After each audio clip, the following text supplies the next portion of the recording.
They Grendel. One of our viewers told me he wants to create his own Dungeons and Dragons campaign, but he doesn't know where to start. What advice can we give him for getting the ball rolling?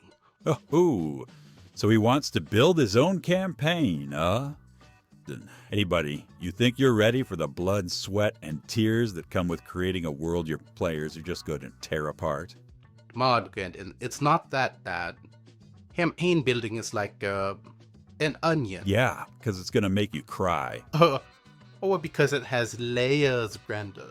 Today we're breaking down the onion skin method, or onion skinning, so you can build your own custom campaign step by step without overwhelming yourself or your players. Onion skidding is a great way for all DMs to build their own custom campaigns.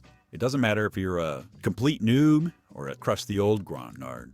It's probably the easiest method there is, since it's all about starting small and working outward. Right, it's like peeling away an onion, but in reverse. Instead of revealing something smaller, you're growing the world out. Start small, grow big. Exactly. Although you never did grow big, did you? No, very funny. You don't need to worry about building arcs or plotting your acts or any of that stuff. You just begin with a core, which is your starting town, a meeting place in the town, an adventure destination, the bad guys, and a few NPCs. And then you add layers as you go. And it keeps things manageable. Start with the essentials and expand as your players interact with the world. It keeps you from spending hours on stuff your players may never use. All you need to begin is your first adventure idea, and you grow outward like that. It's organic, and it incorporates player decisions and feedback as you build it. First, you pick a single town, like a city or a village, somewhere where your players will kick things off. And don't go nuts, just keep it simple. Give the place a name, and then you pick a place inside that town where players had a reason to initially interact with you, like a festival event, a potential patron's home, or even a jail. Or a tavern. Players love taverns. Well, that's a pretty worn-out trope, Grawlix. Oh. But yeah, taverns as good as any place to start an adventure. Anyway, once you got your starting location, you want an adventure destination, the place where the players have to go for the actual adventure. That could be a dungeon, a haunted house, a farm overrun by dangerous critters, or even a bandit camp.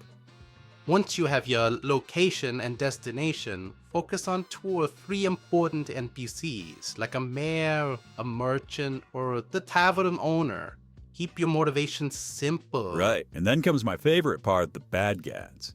You can pick something like bandits or monsters if you want for your adventure, and then you set them in the destination. Wait, how will the players know where the destination is? That's easy. You just sprinkle in some rumors or hooks to get your players to answer the call to adventure. Or if you really want to come out of the gate running, you can have the action come to your players. Oh, like the Flying Frog adventure we played. Yeah, something like that. That was a fun, simple adventure, Grendel. Simple. It wasn't that Anywhere, maybe we can walk through how you came up with it. That's as good an example as any, I guess. So first I needed a town. So I found a free town builder website. In this case, I used Whataboo. Wait, Wahula? Whataboo. Look, we'll put all this in the link in the description below. Okay, cool. So I generated a city map, and I gave it a name, Westfall. Then I named a couple of areas around the city and said, Oh, that was your core. well, right. And then I chose the tavern as an easy starting location where the player characters would be likely to encounter each other. Oh, the Flying Frog. I thought you said starting in a tavern was a trope. Yeah, but it's a trope for a reason. It works. So anyway, then I added the tavern to the map, and I added a destination where the adventure would take place. In this case, Beggar's Row, located in the slums of the Easton District right outside of Westfall, run by a gang called the Badgers. Oh, I remember, the Badgers. Right, then I needed a hook. In this case, I wanted to bring the hook to the players. So as soon as the PCs got to meet each other at the tavern and get to know each other a little bit, I had the Badgers break into the Flying Frog, kidnap an NPC, and take her back to Beggar's Row for ransom. But I had them do it under the guise of a robbery, which is the hook for the players. Now they had a choice. Hand over all their money and gear, or fight back. What about NPCs? Right. Initially, I only needed 3. The tavern owner, Fardum, the kidnapped NPC, Sky Silverwind, and then the leader of the Badgers, Marchand. But what about the Badgers we fought?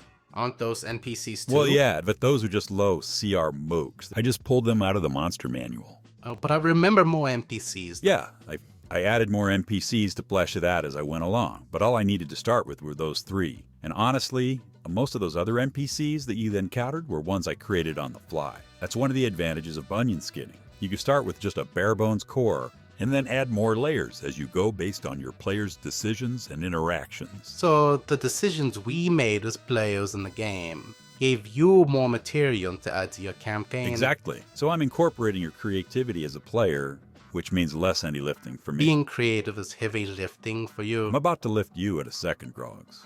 Anyway, now I've got the core for my campaign and an adventure I can run, and it only took me an hour or 2 to complete. But I remember that the adventure didn't just take place in the Flying Frog Tavern, though. That's why I included Sky Silverwind, the NPC who's the target of the kidnapping. Great, I thought it was a robbery. That was just the cover for the Seriously? You played this adventure, Frolics? I was just testing you. Right. So the kidnapping gives the players a reason to go to Beggar's Row and confront the leader of the Badgers to save the NPC. Wait, but we killed all the bandits and stopped for kidnapping. Yeah, your group did, but then I needed to make another hook, so you had a reason to go to Beggar's Row to face Marchand. Boo! Another NPC is born. This time it was her companion, Lord Woosley, and he offered you the bait that every adventurer falls for. Filthy lucre. I don't remember any lucre.